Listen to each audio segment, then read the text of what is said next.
All right, ladies and gentlemen, welcome again to another Thursday Night Lights presented by Sunny Days Media in association with CPNY Sports. We're in week 9. We're feeling pretty good collectively. Sometimes maybe good, sometimes maybe shit, right, boys? No, we're not feeling We're not feeling good. good.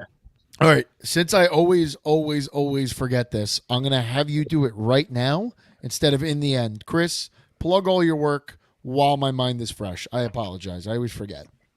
Feeling blue, Giants content. We express our feelings, our depressive thoughts on there about our team. True Knicks talk. Hopefully they give us something to cheer about.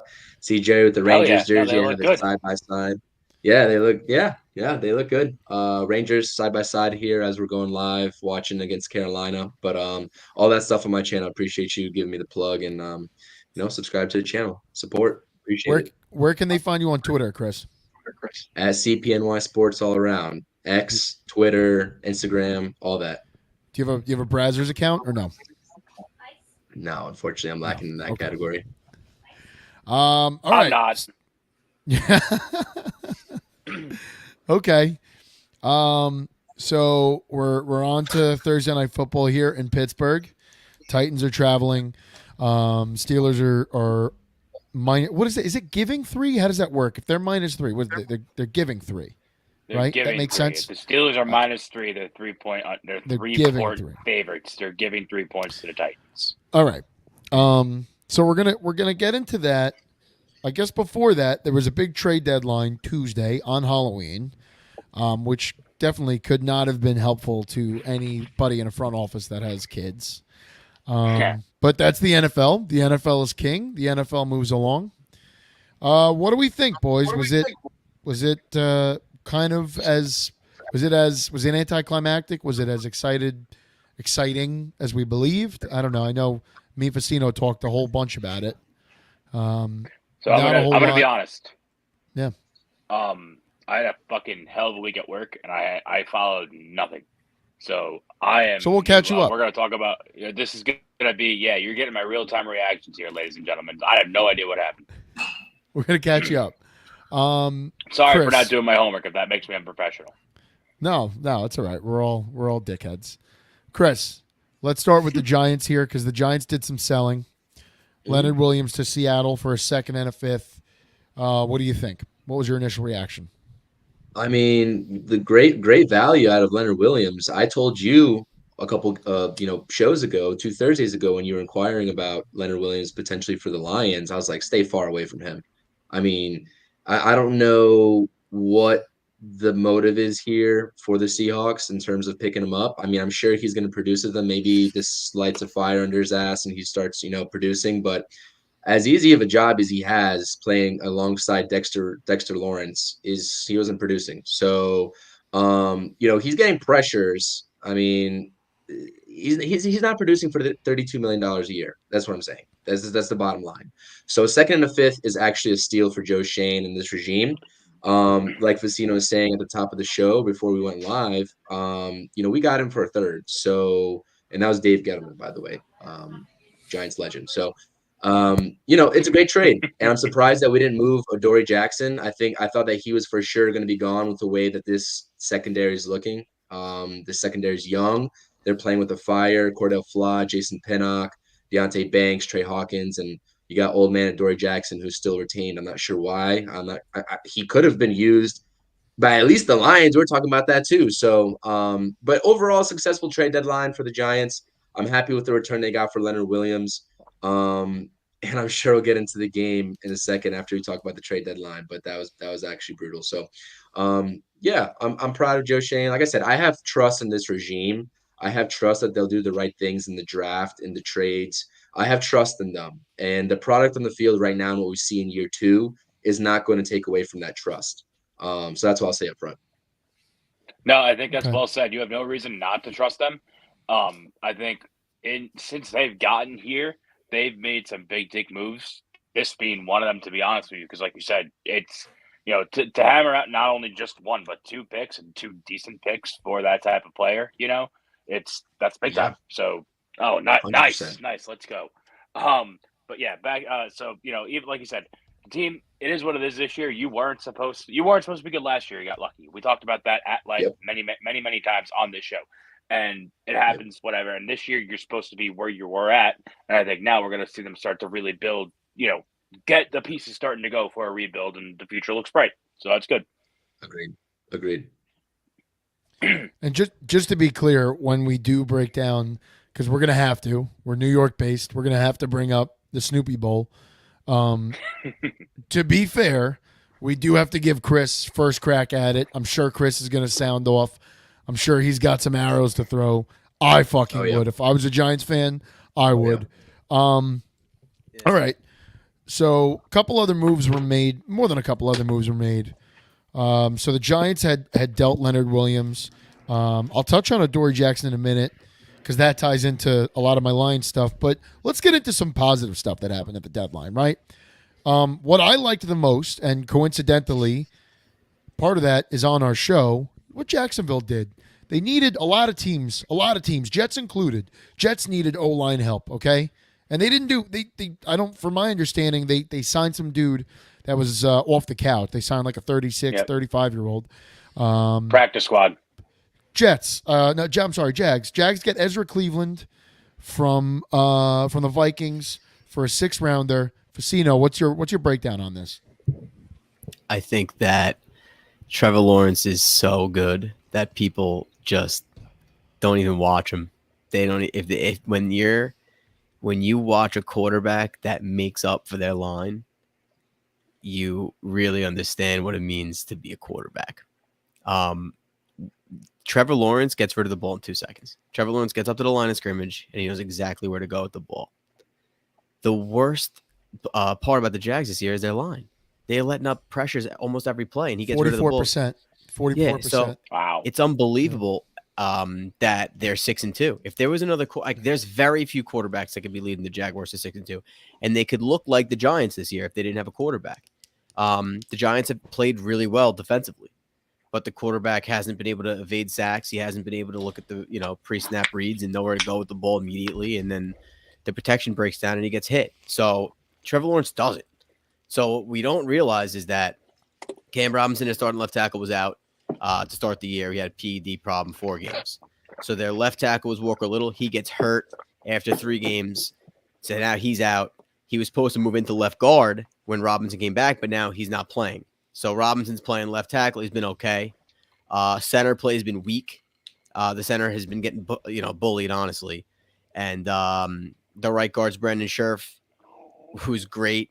And their right tackle's a rookie. So they're going to get better as time goes on. But you put this guy in at left guard, that was your hole. That was the one position that you had a hole with. And now when Walker Little comes back, you could maybe take him or Ezra Cleveland, the guy you just traded for, and maybe slide him to center. And then you got all players that have been to the playoffs playing on your line that's improved from last year. And last year they had, they were doing great. They had a great they had great O-line play throughout the playoffs. So that's what they're looking at. They're looking at the playoffs. It's an unbelievable move. That's basically what it comes down to. It's an unbelievable move. You have to add to your offensive line if you can. We're talking to Jets fans all week, and they're saying, "Oh, you can never trade for a lineman." You can't. In theory, they're never available. They're never available. So the fact that they were able to get a lineman that, grades really out, really well out in PFF, it's an unbelievable trade. Very happy. Shocked. Yeah, and you know what? I'm also pissed for the Jets because look, the Jags are rich get richer right now. The Jets needed that player, and they didn't get him for a 6th-round pick. Where's Joe Douglas? But that's what Where's he coming from? He's coming from Minnesota. That's the shit that I want to know whenever we hear about these trades. And then you see like the compensation, Chris. We said this so many times during baseball season, right? Like you're like, if this was the fucking cost, then why couldn't we do this? Why couldn't this move have been made? If you're a Jets, the way that a Jets fan is going to look at this Jags deal, right? Because I think if you're a Jets fan and you heard that a 6th-round pick got you Ezra Cleveland, as a Jet fan, you're thinking, all right, if we weren't going to do anything, I would have given up a 5th. That's why it's hard for me to at times really come down on the front because how do these trades go down? Is it like one guy calls another guy and they call a few other people. Like, I don't know. Don't you like, if you're Minnesota, did you not call the Jets? And like, did you not It call the doesn't make Lions? sense. Did you not call the Lions, who started practice No. squad guys Monday Doesn't night? make Like, sense, man. I'm not saying the Lions should have made that deal, but like, how does this happen? It's the same thing with it leads me into the 49ers getting Chase Young for a 3rd round pick. Now, I think that was adequate. I think that was adequate. I think that was fair compensation. Chase Young's a guy that's been up and down, and it's really a zero risk, right? Because if you get Chase Young and you give up a 3rd round pick for him, if he doesn't produce for you, then you just don't re-sign him, and whoever signs him next gives up a compensatory 3rd to you. So it's literally no risk. If he's good, then great. You re-sign him, and now you've got a defensive end that you don't have to worry about. Now he's got his injury issue, so I don't know that that's a guy I would sign long term. But like, and I'm happy, right? I'm happy with where the Lions are. They're 6-2.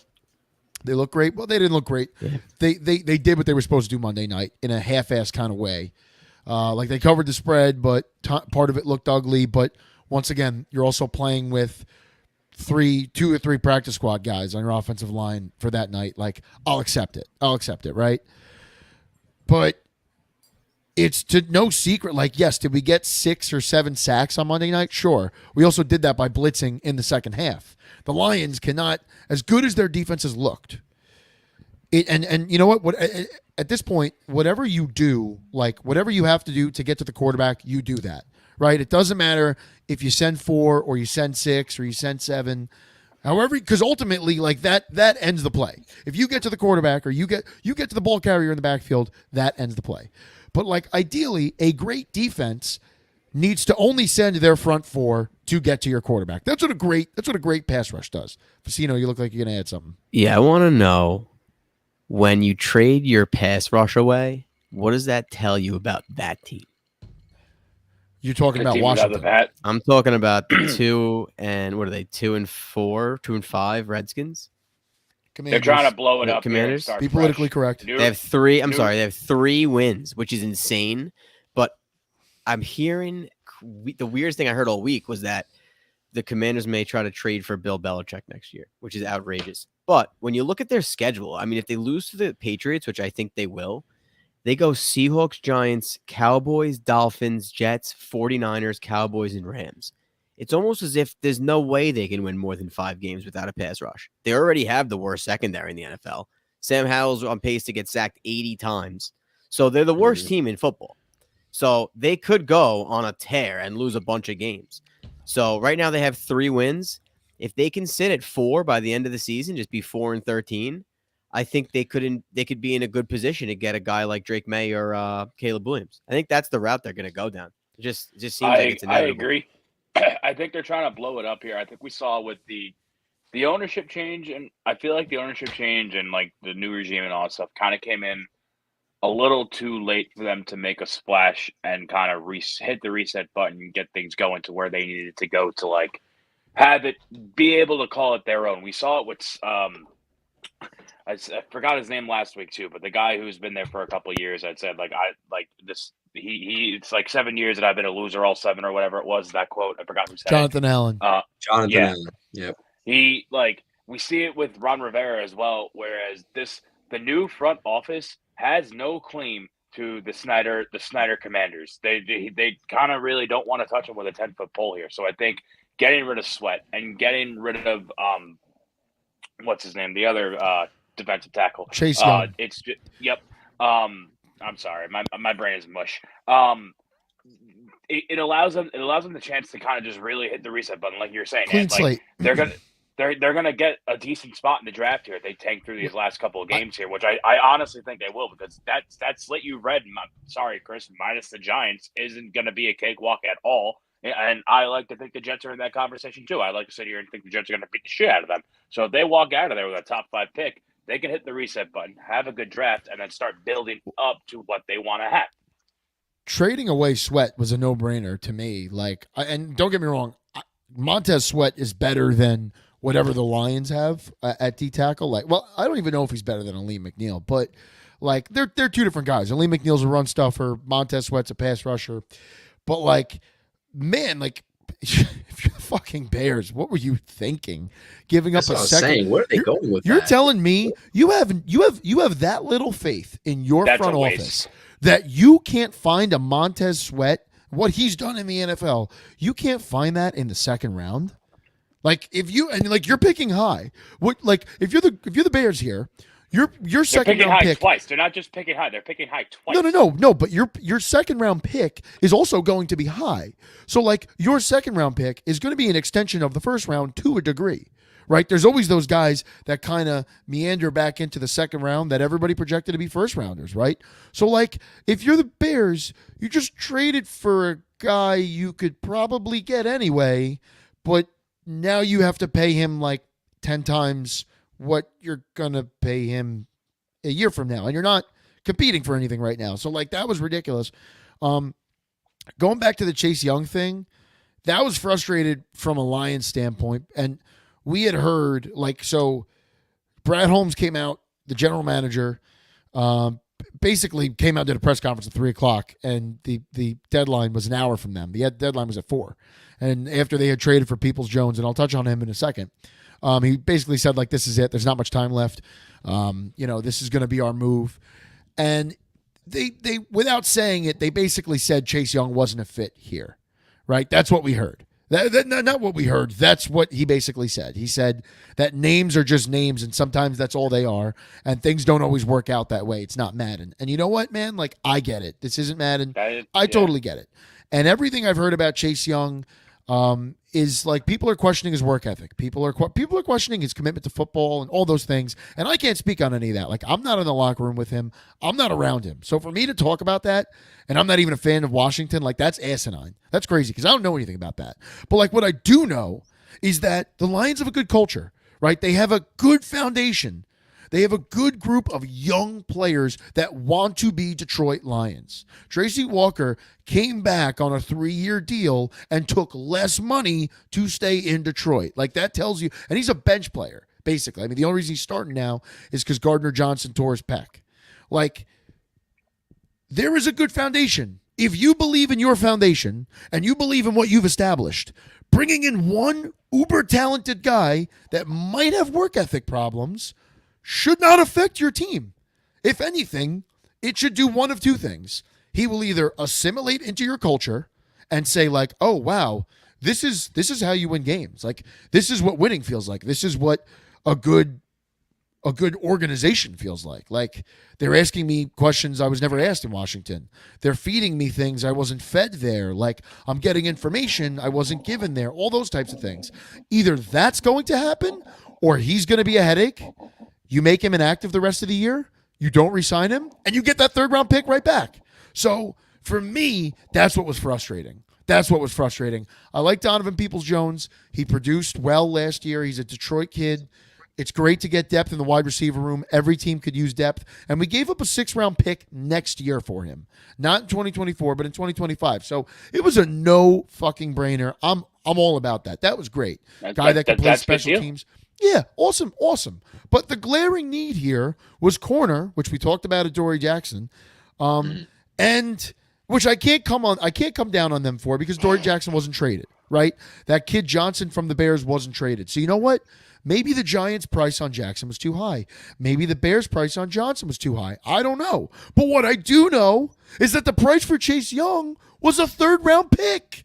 And like I said it before, I'm gonna say it again. Your foundation is strong. If your foundation is strong, one guy cannot come and fuck that up. He shouldn't.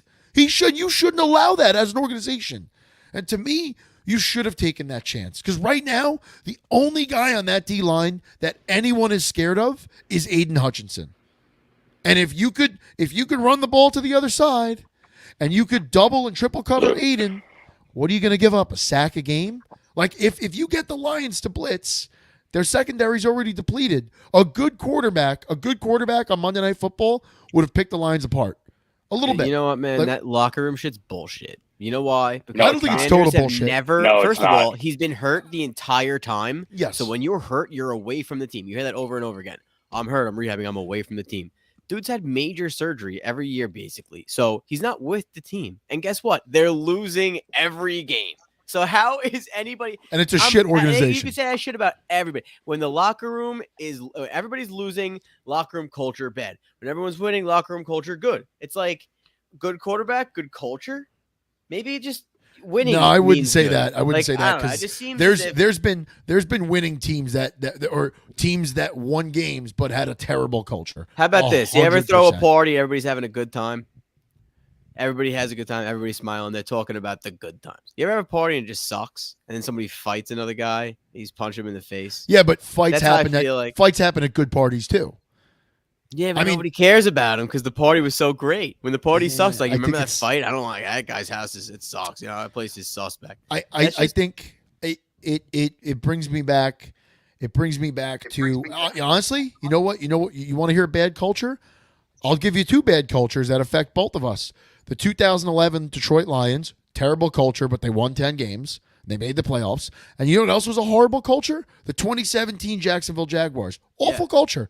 Awful culture set forth by Tom Coughlin, fining guys for walking into the practice facility 5 minutes before meeting started. Or why were they late though? If they knew the rules, why were they late? They 'Cause weren't wanted late. to push No, no, no. buttons. Oh, no, I'm no, no. just saying the They weren't players in late. that locker room are at fault. Like No, sometimes no, it no, is no. the play, like the culture. Tom But- Coughlin was trying to build a positive culture and a culture where you're disciplined and you could be relied on. And when you weren't relied on and disciplined, it was the small things, and Did the you guys were know- too new age but- to but fucking. That wait a doesn't minute. fly into that doesn't Yeah, it fly doesn't in today's fly. That It doesn't doesn't fly. fly, but it definitely doesn't fly with Jalen Ramsey. And you know when it definitely doesn't fly? When you're losing. Because when the Jaguars they were were winning, winning. nobody said anything about No, the no, no, culture. no, no. They No. laughed about Wait the a minute. fines. No, no, no. When In they lost, it was- 2017, wait. 2017, there were 24 grievances filed from the NFLPA to the NFL. Guess how Yeah. many of them came out of Jacksonville? Do you know Probably this half. stat? 23. 22. 23 out of 24 union grievances came out of Jacksonville. And that was a team. That was a team that went to the AFC You Championship. didn't hear about it. Oh, They were yeah, you winning. didn't hear You about know it because when they you were heard winning about it? games. As soon But it as was they a re-signed bad. Blake It was a Bortles. bad culture. It was a bad culture. That's why good teams could be good. That's my whole point. Teams could be good. There could be a bad cult. The point is, I don't know if the Lions are winning a Super Bowl this year, but they have a good culture. They have good people in that room. There was a need. There was a direct need, and you chose to not get that based off what some other people said about this guy. Now, listen, you know what? It's not the end-all, be-all, but and I think, in my opinion, the Niners have bigger problems than the Lions do right now. The Lions know they have a quarterback.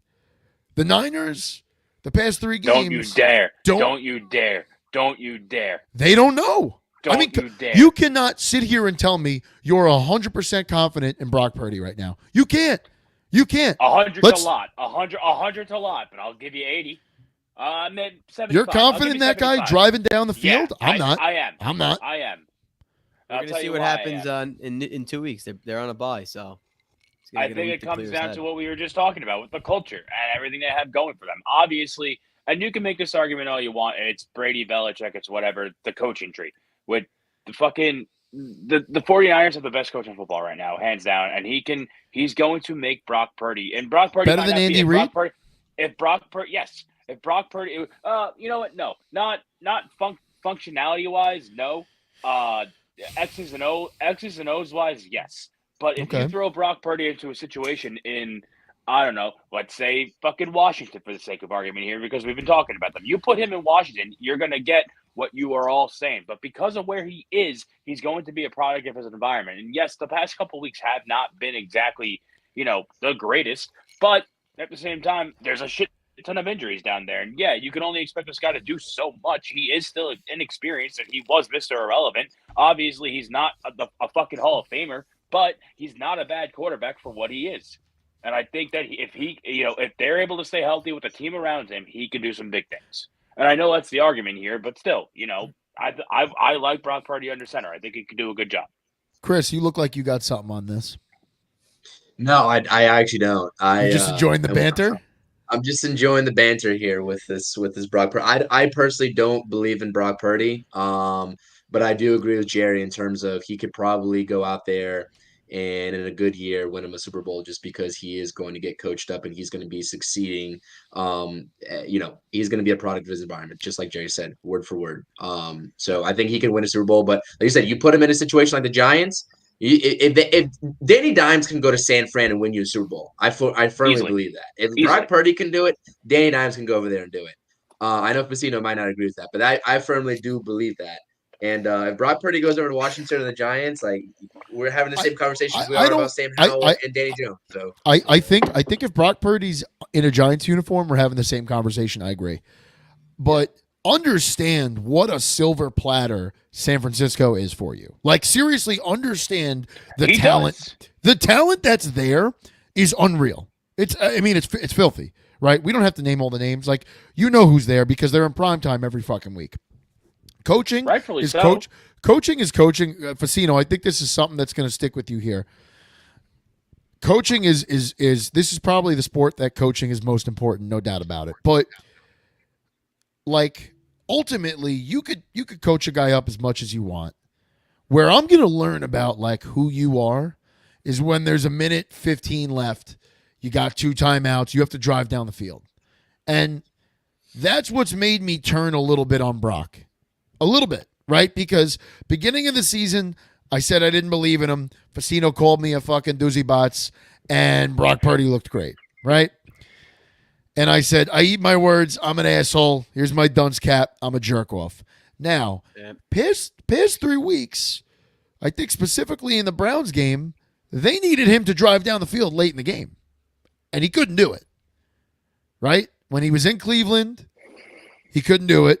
When he was in Minnesota, a bad Minnesota team, I know they're 500 right now, but they're not that good. Okay? A bad Minnesota they team. Up out of that hole. They did. I think a lot of that had to do with they Kirk lost Cousins. the quarterback though, so it's almost like right. But don't you wish they were 1-7? They could go move on from Cousins, and now it sucks. well, they're idiots because they could have traded Daniel Hunter. They could have 2 got days ago. They could have got Jameis. They could have got that would have cost them a lot. It would have cost honestly Josh Dobbs probably, but like Well, that's also stupid. yeah. Why the fuck are you trading your starting guard and then you're trading for a quarterback? Like, what's the point? Yeah. Just lose. What are you doing? Like, what now? You're just going to get Josh Dobbs killed for no reason. Josh Dobbs has Right? some promise though. They could build off that if they. I know. I focus think on other I teams, think so yeah. too. Yeah, but why would you trade Ezra Cleveland? Like you could. The Vikings are good enough to maybe make a playoff spot, maybe in the end of the year, depending on the NFC. Well, now it comes down to where do you think, off topic, where do you think Kirk Cousins is going to go? Do you think he's going to stay with Minnesota? Because I know Jefferson's saying he wants to keep. Well, does anyone sign him next year? Like he's got to come back Yes. from an Achilles. Yes. injury. Someone has to. He's awesome. But he's got to come the back. 40. He's Let's say the not even 49ers ready. have a quarterback problem. Let's say Brock Purdy doesn't pan out. I would say the odds of him going there are about 99%. but he's not going to be ready for week 1. So what do you He'll do? be You're gonna ready. No, roll- he'll be ready. He'll be You don't ready. think he's going to be ready for week 1? Aaron Rodgers is going to be ready for week fucking. Aaron 15. Rodgers He's got a not gonna be ready different- for week Aaron 1. Rodgers is Aaron- back already. Aaron Rodgers got a different He's procedure already- done. he's Did playing he us not? on that. Aaron Rodgers He- did not do a traditional. Did Kirk fully? I don't know that fully Kirk went to tear- that same. I don't know. I don't know. No, he fucking should. He fucking should. What I know about Achilles injuries is that it's usually 1 year to come back. Like, I know Did the he Lions fully lost tear it? Romeo That's the Okwara. difference. I don't know. Yeah, because Rodgers didn't. Allegedly, Rodgers did not fully tear. My his Achilles. It was assumption, something else. is don't expect to see Kirk Cousins back training camp next year. That's my assumption.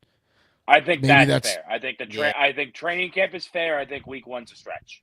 I But don't You're Don't think also he's- talking about still like the early. dude he's so immobile. He's not even But looking to run. Also, I mean, also understand the difference too between Kirk Cousins and Aaron Rodgers. And I'm not even talking about a skill set. What I'm saying is Rodgers is almost 40. Like Rodgers is pushing to come back because of the situation the Jets are in and his age. Rodgers doesn't give a flying fuck if he fucks up his Achilles again. It doesn't matter. His career's over. Maybe he's got one more year, but for the most part, his career's over. Kirk Cousins still plays at, I'll call it an elite level. He's playing football at an elite level. He's like 31, 32, right? He's not. No, I that think he's old. like 34, 35, but Kirk Oh, Cousins wow. Kirk Cousins has like 3 more good years left in him. Like at the way that Yeah. NFL quarterbacks go today and how you can't sneeze on them, he could play for another 3 years. Like he's got a lot more to lose than Rodgers does. Rodgers got his money many times over. And I mean Kirk got paid too, but like Kirk can get paid more because time is on Kirk's side. Time is not on Rodgers' side. But I think it also plays into what Ant was saying before with the whole Kirk Cousins is a pretty immobile quarterback. Not like obviously he Right. can move and do whatever, but he's a pocket passer straight up. He's not going to be looking Right. to fucking, I got to scramble. I got to get 15 yards here. He's not going to Josh Allen it. Right. I just I- think what Rodgers is doing is incredible. Like when he tore his December Achilles, 4th against the Falcons. Mark the calendar. I might be in Yeah. attendance. it's unbelievable. He's not I going to mean, be back I- December 4th. I hope that he's able to run fully because you saw that Kayvon Thibodeau's doing to that right tackle over there. I mean, he's gonna have to run. So Yeah, but I if he don't gets really know. tackled, he gets tackled. I think it's more like, is it not gonna tear if I'm just standing there? Because Achilles can pop at any point. Like if they Yeah. give him the clearance, like it's not gonna pop, then it is what it is. He's gonna play, even if he's slow and doesn't look great. He's gonna play.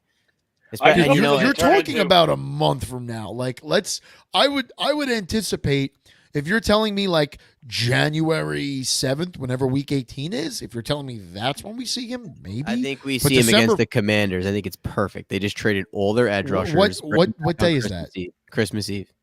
Bring him I, back on I don't Christmas. think could so, work. man. That could It work. would be Don't perfect. think- And then if he doesn't Dude, feel that's great, you could pull him. crazy. I don't care. That's Just pull him on crazy. the field. Think about what The you're only thing I saying. hope- I know it's insane. That's I don't insane. care. That's not- Whatever. It doesn't even matter. He's 40 years old. I'm I'm just sorry, afraid Jerry. It's going to turn into I'm sorry. No, I'm just going to say I just think I'm afraid it's going to turn into not to revert it back to hockey here, but it looks like we have some fans in the chat.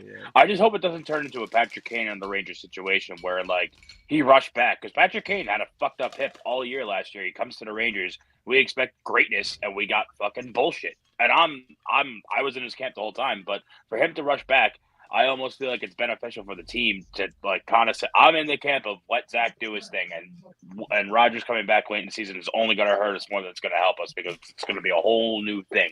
We have to readjust. We have to do all this. It's not. I don't know. But Yeah, I'm you see I what also, we come on. You I know also we want to saw. see him back. Yeah, I also want to This guy see him back. I'd be sucks. lying. He sucks. We can only pretend for so long. We just need to get Yeah. eight wins and hopefully he comes back because Halfway there. we got you know what though? It's I wouldn't want him to come in Tough. for that 9th win. I'd want him to come in. I'd rather him come in fresh for a playoff game than for that 9th win because that 9th win's still regular season, man. And like, do you There's trust something- Zach Wilson though to get yes, to get yes. you that In ninth that win? moment, yes. And I'll tell you why. Because playoffs are different, right? Like regular season's still regular season. Who do you play last week of the season? The Patriots. The Okay. The Patriots. You want- Patriots? Okay. Okay. There is no way in hell I'll All right. ever let that fucking guy ever play against the Patriots again. Okay. I would but rather start. hear me out. 3-11. Hear me out. Hear me out. Rodgers, in a weird way, I'd rather want Rodgers in that playoff game than in that Patriots game. And I'm going to tell you why. A, it's one more week of rest. And you can't tell me that means nothing. With an injury like that, that definitely helps. That's A. B, regular season is still regular season. And that even though a team like the Patriots has nothing to play for, like what does this tell the tale of? What was last year? How did Rodgers' season end last year? He lined up as a home team on Sunday Night jerking off. Football What do you against take away? against a team that had nothing to play for. And they came out and they mollywopped him and he threw picks and he looked awful. I would rather him walk into a playoff game when the other team maybe is also inexperienced, maybe also has some jitters, and he doesn't. Because a Belichick-led fucking team in December or January to tell his With team, probably nothing guys, to lose. just pound this piece of shit's ass into the fucking ground. Like, I would rather see you guys play. I'd rather see Rodgers line up against, I don't know, who if you're the 7 seed, who's going to be the 2? The Chiefs, I probably don't not even even the know. Chiefs I at this point. Yeah, I was trying to think Like, about that. I don't even know. I don't who know, we're facing the in the first round. Bengals, the Bengals, the Ravens. I don't know. Like Probably the Ravens. I'd Probably the Ravens. rather see Aaron Rodgers walk into Baltimore and play the Ravens, right? Because all those stories, yes, it's going to be Rodgers and like, can he do it for the Jets, and can he come back from this injury, and how's he going to look, and how's he going to run? Well, you know what they're hearing on the other side? Lamar can't win in the playoffs, can't hit receivers, can't do it when the pressure's on. There's pressure on that sideline too. John Harbaugh, what's he gonna do? Is he gonna join his brother? What there's all of these things swirling on that other sideline too. But in the end of the season, like it's no one's talking about the Patriots. And that's when the Patriots do their damage when no one's talking about them. And Belichick gets these guys up for something, like, I don't know. So me personally, that's my logic. I'd rather rely on Rodgers in the playoffs and the other team being nervous and worried, and that Rodgers magic that Rodgers magic ain't gonna happen against the Patriots week 19 or 18. As bad as the Patriots are, I just don't see it. And maybe I'm just superstitious and that's why, and I'm fucked in the head. So Well, that's you just said that the Patriots are going to have nothing to lose. Belichick's going to fire him up, but you'd rather take your chances with Zach Wilson still if that's a must-win game against the Patriots than Aaron Rodgers prematurely coming back. if Zach Wilson looks good and Zach Wilson's rolling, like, I'm not going to move on from that. I don't know. Would you? Yeah, I'm I think so. Personally, yeah. I'm putting Rodgers in there week 19 or week whatever. I'm putting Rodgers in there. You know what? I think here's the question. I guess the real question is how Week 18, mobile. How mobile is Rodgers going to be? Because if Rodgers isn't mobile, I don't want him back there. Because Belichick will find a way to get to his ass. 100%. They'll get in his face. Maybe Michael Vick, but I think he'll be able to scramble for 3 or 4 yards. Okay. All right. I don't know. I'm alone on that. I'll accept that. That's fine, but I don't think I want Rodgers out there against Belichick week 18. I'm just got personally bad still a vibes. staunch believer. I'm a staunch believer, but I don't think I want him back at all because, like you were saying before, why ruin a good thing? But to Ant's point here, it's with Wilson under center, we're doing ourselves no favors. If we could add one of the top 5 quarterbacks, I'm not going to say of all time, but of the past 25 years, to fucking take our team to the promised land, if that's possible, Well, why wouldn't we? I think- get that, but I think ultimately, if the doctors say he's good and he says he's good, whether that's week 17, first week of playoffs, week 6, whenever that is, I think when both parties say they're good, I think he's playing. I mean, that's also the other. I think we all agree on that, right? yeah, I think you said you hit the nail on the head before, where he's old and time's on his side, and he at this point probably just doesn't give a fuck what he's going to do with his body. So What do you got, Facino? I just can't. I wouldn't watch the game. I actually will not be watching the next Patriots game if Zach Wilson starts because it is so bad that. And I've seen every Patriot game. You know, I haven't seen. I don't remember the last time the Jets beat the Patriots because they beat him in 15, but they hadn't beat him in like 6 tries before that. So it was really like they won one game against the Patriots since we graduated high school.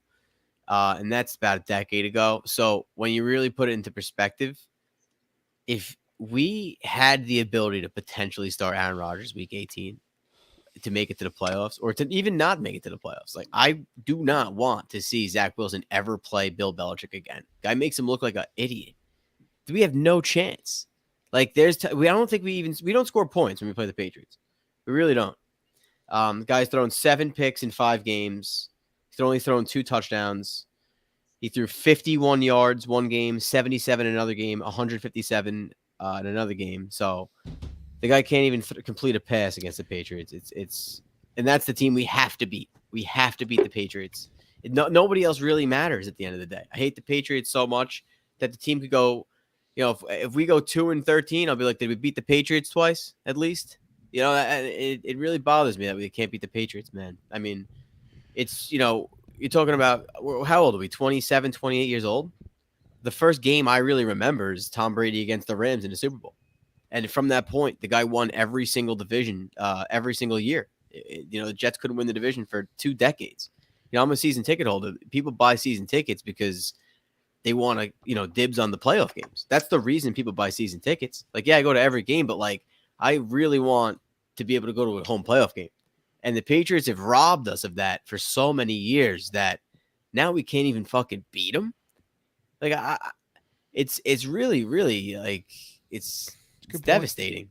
It's really terrible. And, you know, we're fans of these teams. Like, we care about the teams. We watch every game. Like, to have it be so lopsided against your biggest arch nemesis is like, it's like a, you know, a movie with a shitty ending. I don't want to do our viewers a disservice here. We're about give or take 30 minutes out of Sunday Night Football. We haven't touched on Jets Giants.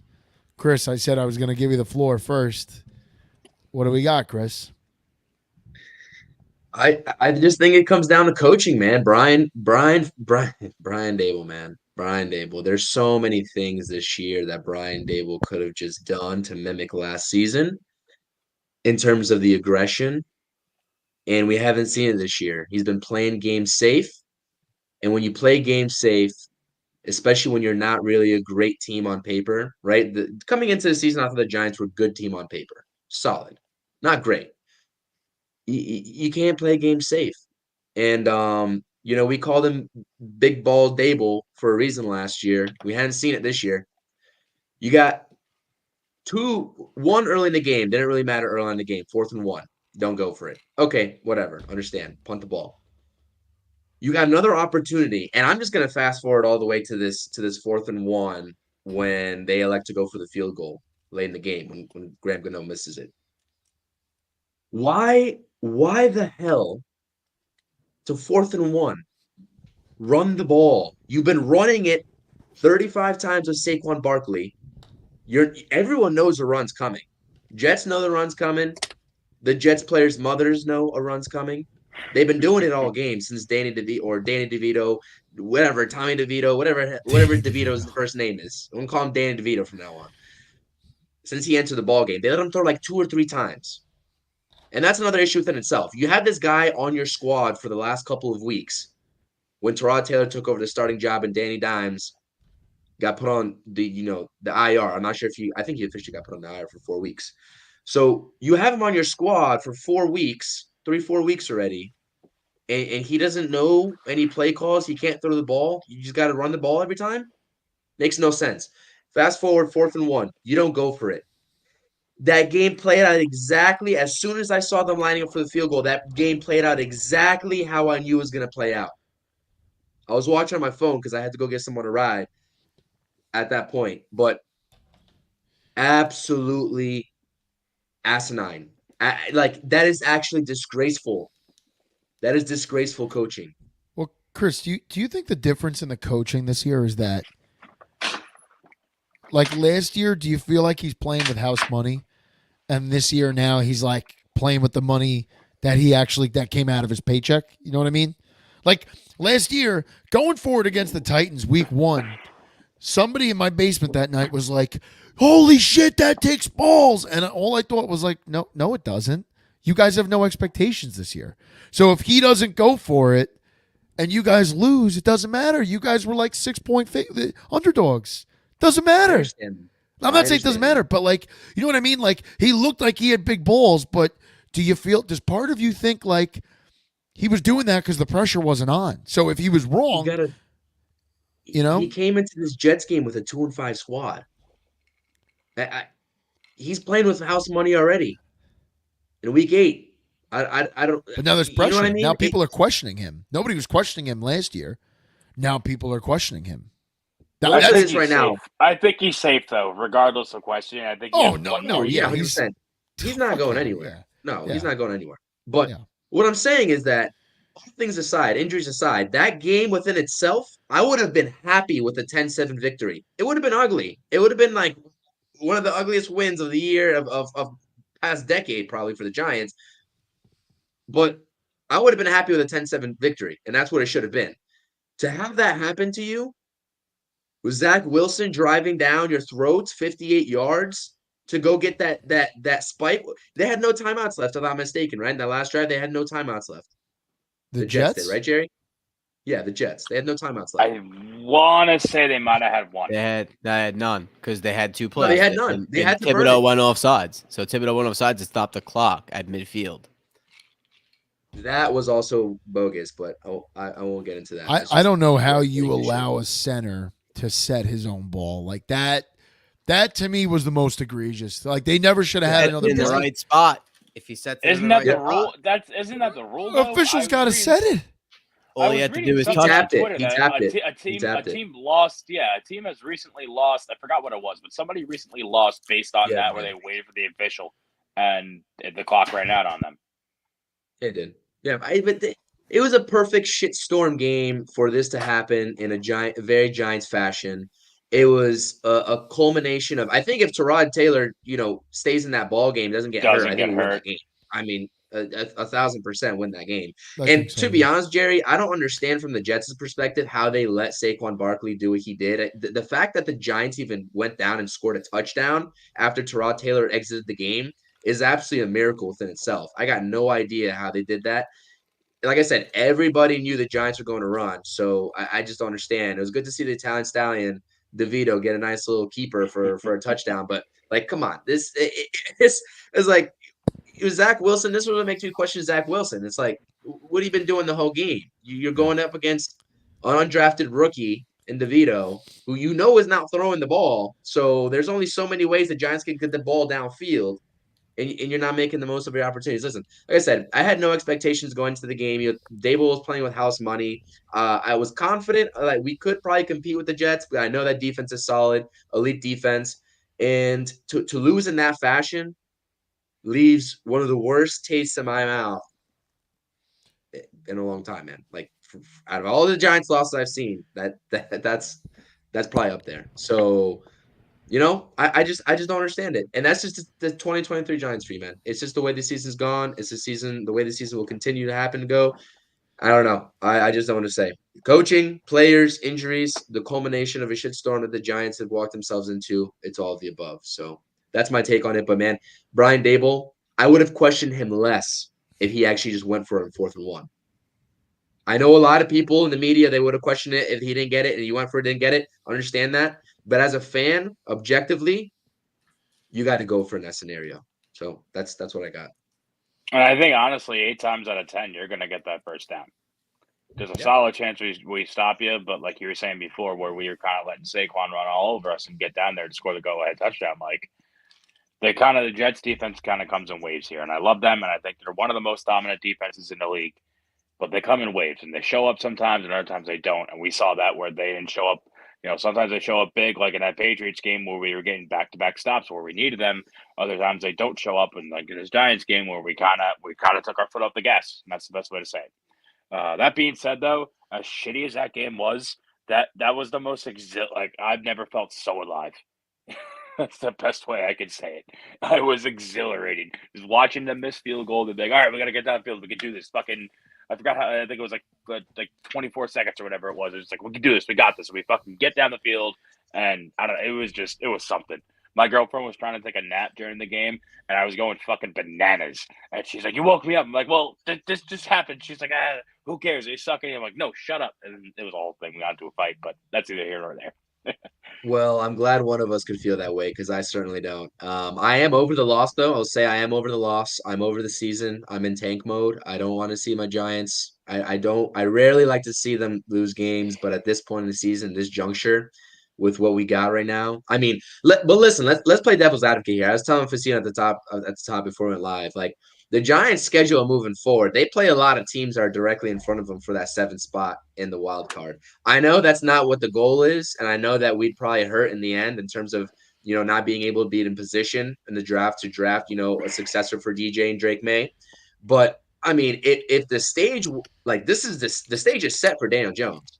If he goes on a tear here and brings this Giants squad back somehow, some way, I mean, there's conversations that playing have Sunday? to happen. What was that? Yeah, he's playing Sunday. He just got. Yeah. It's funny enough. He just got cleared for contact after Tyrod Taylor went down. Isn't that funny? There was rumors that he got cleared for contact before that game, and there's some sketchy stuff going on with the Giants. They hid Saquon Barkley's injury, the severity of it, and they've been hiding what's been happening behind the scenes with Daniel Jones. And I'm not saying the fans need to know exactly what's going on with these players' injuries, but the transparency is lacking, and there's some shady stuff going on. So I don't really think they had a choice in terms of clearing Daniel Jones for contact because they're not going to trot out DeVito out there. Certainly not. So my fear, and you have to because he's healthy and you're paying him, so you're going to play him, and he's QB1. But here's my fear, and we talked about it last week. I think, Chris, you weren't on Sunday, right? I was not on. We talked a lot about quarterback purgatory, and here's my fear, and I'm not, Chris. Swear to God to you, I'm not being a fucking scumbag, but Oh, let me hear it. Daniel Jones comes in and wins you guys like 3 or 4 more games, and he looks good, and he's running all over the place, and he's throwing the ball. He's going to buy himself another year, and you're going to convince yourselves as a fan base, as a franchise, we don't need a quarterback. We don't have to trade up. Let's just get the best offensive lineman. Let's keep surrounding this guy with talent, and he will take us there. He did it before. He beat the Vikings. He could do it again. And then it's just going to be like 4 years from now, you're going to be outside a bar with your fucking Giants jersey on, like with like 2 sips of your Miller Lite left. Like, God damn it. Why am I smoking Marlboro Reds? Like, why the fuck? Why am I doing this? These guys are fucking assholes. We knew we didn't have the guy. We knew it. Why am I wearing these stupid shoes? That tattoo sucks. Like, you're just questioning so many things in your fucking life. How long's the I deal? hear 4 you. years? The deal is 4 years. That also 4 really years, this but is the they thing. can get out of Very it. They can get out of it personal. after next year. After next year, they can get out It's of it. not so bad. Yeah. The Jets drafted Geno Smith and Sam Darnold, Zach Wilson, and it's Trevor We- Simeon. it's crazy because you don't have a quarterback until you do. So I understand the draft a quarterback. So the Jets have been doing it right, but they haven't got the guy. And when you don't get the guy, it's just really fucking frustrating. Like Then we're it's just- they're worse. very lucky that Aaron Rodgers wanted to be a Jet because he just Yeah. wanted to be a Jet. It's like fucking crazy. It's like insane. The Jets don't deserve that. Well, they do, but they never thought it would actually happen. Where a guy actually wants to come to them and he's a legend. Like we're drafting these fucking bums that they don't even know how to read cover two. It's You're crazy. almost better off with Daniel Jones coming back in, playing mediocre to bad. Yeah. And then Well, I you're like, understand okay, that too. we know what we have. We know this is a disaster. Or like you hope that your front office realizes like, and I'm not even going to say they realized they made a mistake. They knew when they were signing him that wasn't the best, but they had nothing else they could do. And I'm right there with you, Yeah. Chris. Like their hands were tied. I get it. But Mhm. I also think maybe the best thing for the Giants is that they're like, we got to get rid of this. Like we need an exit plan. And he plays relatively well, and you could trade him off to like the rebuilding, maybe the Bears or maybe the Vikings or somebody else. And you're like, hey, we'll pay half that salary and give us a 4th rounder, and you trade up and you get whatever quarterback you want to get. Because at this point, you'll be picking in the top 5. Hopefully, you're in a position to get the guy you want to get.